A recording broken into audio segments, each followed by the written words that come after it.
انہوں نے غزیہ کے لیے یہ سفر انتہائی مشکل بنانے کے لیے ایسا کیا ہے۔ غزیہ کو بھیجنے سے پہلے انہوں نے اسے شہد کھلایا، تیز دھوپ میں کھڑا رکھا اور پانی نہیں دیا تاکہ اسے پیاس کی شدت محسوس ہو۔ غزیہ اس قدر تکلیف میں ہے کہ اس کی آنکھوں اور کانوں نے کام کرنا چھوڑ دیا ہے۔ مکہ والوں نے قافلے والوں سے کہا ہے، اس عورت کو کھانا نہ دینا، نہ ہی پینے کے لیے پانی۔ جب یہ بھوک پیاس سے مر جائے تو صحرا میں پھینک دینا، اسے درندے کھا جائیں گے، اس کا اونٹ بھی تم لوگ لے جانا۔ غزیہ اپنی کہانی یوں سناتی ہے، بلا کی گرمی تھی، مجھے نہ تو کوئی پانی دیتا تھا نہ ہی کھانا، سب لوگ میرے سامنے پانی پیتے اور کھانا کھاتے تھے، مجھے موت نظر آنے لگی۔ 3 دن اور راتیں سفر میں گزری، میرے لیے رات گزارنا مشکل تھی۔ قافلے والوں میں سے جو مجھے دیکھتا اسے یقین ہو جاتا کہ یہ عورت صبح تک زندہ نہیں بچے گی۔ 4تھی رات آئی تو مجھے ایسا محسوس ہوا جیسے میں ٹھنڈا پانی پی رہی ہوں اور میرے ہونٹ پانی سے بھیگ گئے ہیں۔ میں نے پانی پینا شروع کیا یہاں تک کہ میری پیاس بجھ گئی۔ صبح ہوئی تو میں تازہ دم تھی۔ قافلے والے اس خیال سے میرے قریب آئے کہ اب تک تو میں مر چکی ہوں گی، لیکن ان کو حیرت ہوئی کہ میں زندہ تھی اور تر و تازہ بھی۔ میں نے انہیں اپنا خواب سنایا جس میں مجھے پانی پلایا گیا تھا۔ میرے لیے یہ خواب سے زیادہ حقیقت تھی۔ صحرا میں پانی کا ملنا قافلے والوں کی عقل سمجھ سے باہر تھا۔ وہ دیکھ رہے تھے کہ میں ابھی بھی اونٹ کے ساتھ بندھی ہوں، پانی کی مشکیزیں مجھ سے بہت دور ہیں، پھر مجھے پانی کیسے مل گیا؟ میں نے انہیں مکہ والوں کا خود سے کیا جانے والا سلوک اور اس کی تفصیل بتائی۔ قافلے والے میری داستان سن کر بہت شرمندہ ہوئے۔ انہوں نے میرے ہاتھ پاؤں کھول کر مجھے اونٹ پر سوار کرایا، کھانے پینے کا سامان دیا اور مجھے آزاد کر دیا۔ زنیرہ رومیہ نام کی ایک کنیز اسلام لے آئی ہے۔ اس کے مشرک مالک کا تعلق بنی مخزوم سے ہے۔ اس کے مالک کی زندگی تو گزرتی ہی اسلام اور پیغمبر اسلام کی دشمنی میں ہے۔ مالک نے اس قدر مارا کہ زنیرہ کی بینائی ختم ہو گئی ہے۔ زنیرہ کے دل کی آنکھ اللہ کے نور سے روشن ہو چکی ہے، اسے بینائی جانے کی کچھ فکر نہ ہوئی۔ ابو بکر نے زنیرہ کو خرید کر آزاد کر دیا۔ ایک دن ابو جہل کا زنیرہ سے آمنا سامنا ہوا ہے۔ ابو جہل نے اسے طنزیہ لہجے میں کہا ہے، دیکھا ہمارے خداؤں لات اور عزا نے دین چھوڑنے پر تمہیں اندھا کر دیا ہے، کہاں ہے تمہارا خدا جو تمہیں اس مصیبت سے بچائے؟ زنیرہ نے جرت اور یقین کے ساتھ جواب دیا ہے، ہرگز نہیں، لات و عزا نہ تو فائدہ پہنچا سکتے ہیں نہ کوئی نقصان، فیصلے تو آسمانوں اور زمین کا مالک کرتا ہے، میرا رب ہر چیز پر قدرت رکھتا ہے، وہ چاہے تو میری بینائی لوٹا دے۔ اللہ کریم کو اپنی بندی کے یقین پر پیار آیا ہے، صبح سو کر اٹھی تو بینائی واپس آ چکی ہے۔ قریش یہ دیکھ کر کہہ رہے ہیں، یہ سب محمد کے جادو کا اثر ہے۔ نہدیہ نام کی ایک کنیز اپنی بیٹی کے ساتھ رسول اللہ پر ایمان لے آئی ہے۔ یہ دونوں ولید بن مغیرہ کی کنیزیں ہیں۔ ولید نے انہیں بنی عبد الدار کی ایک عورت کے ہاتھ بیچ دیا ہے۔ ان کی مالکن انہیں طرح طرح کی اذیتیں دیتی اور کہتی ہے، میں کبھی تمہیں ستانے اور اذیتیں دینے سے باز نہیں آؤں گی، جس نے تم لوگوں کو بے دین کیا ہے وہ تمہیں خرید کر آزاد کر دے۔ ایک دن یہ دونوں کنیزیں اپنی مالکن کے لیے آٹا پیسنے جا رہی ہیں کہ راستے ہی میں ابو بکر نے انہیں خرید کر آزاد کر دیا ہے۔ ام عبیس بنی زہرہ کے ایک خاندان میں اسود بن عبد یغوث کی کنیز ہیں۔ اسود ان پر ہر وقت ظلم کرتا ہے، انہیں اس قدر مارا جاتا ہے کہ ان کے لیے اٹھنا بیٹھنا ممکن نہیں رہتا۔ ام عبیس کا جرم اسلام قبول کرنا ہے۔ ام عبیس کو بھی ابو بکر نے خرید کر آزاد کر دیا ہے۔ بلال حبشی کی والدہ کا نام حمامہ ہے۔ یہ سارا خاندان ہی غلام ہے۔ حمامہ رسول اللہ پر ایمان لے آئی ہیں۔ حمامہ کا مالک بھی ظالم ہے۔ ان کا مالک ان کو ہر طرح کی اذیتیں دیتا اور اسلام چھوڑنے کے لیے ان پر دباؤ ڈالتا رہتا ہے۔ یہ نیک عورت اپنے بیٹے کی طرح اسلام پر قائم ہے۔ ابو بکر نے انہیں بھی خرید کر آزاد کر دیا ہے۔ غلام اور کنیزیں اسلام لاتے رہے اور ابو بکر اپنی حیثیت کے مطابق انہیں خرید کر آزاد کرتے رہے۔ ابو جہل غریب اور بے بس لوگوں کو رسول اللہ پر ایمان لاتے دیکھ کر بڑے تکبر سے کہتا ہے، تم ان غلاموں اور لونڈیوں کو دیکھ کر حیران نہیں ہوتے کہ یہ کس طرح محمد کی پیروی کرتے ہیں؟ یہ اتنا بھی نہیں سوچتے کہ محمد کے دین میں کوئی بھلائی ہوتی تو کیا یہ ان پڑھ جاہل غلام اور کنیزیں اسے قبول کرنے میں ہم سے آگے ہوتے؟ کیا ہم آگے بڑھ کر اس دین کو ان سے پہلے قبول نہ کر لیتے؟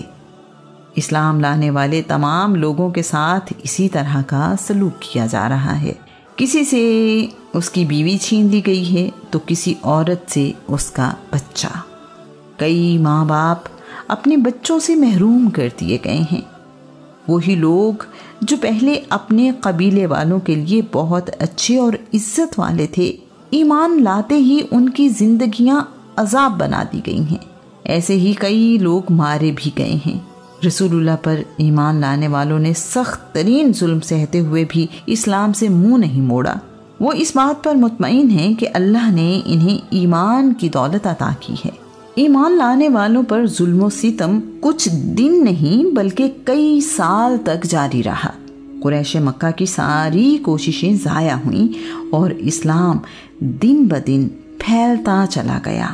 سب سے اہم بات یہ ہے کہ شروع کے سالوں میں اپنے غلاموں، کنیزوں اور رشتہ داروں پر ظلم کرنے والے بعد کے دنوں میں خود بھی ایمان لے آئے۔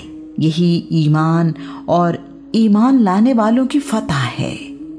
یہ شہادت گہے الفت میں قدم رکھنا ہے۔ لوگ آسان سمجھتے ہیں مسلمان ہونا۔ اس کے بعد خباب ایک غلام ہیں۔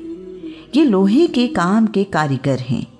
انہیں تلواریں، نیزے، تیر اور ڈھالیں بنانے میں مہارت حاصل ہے۔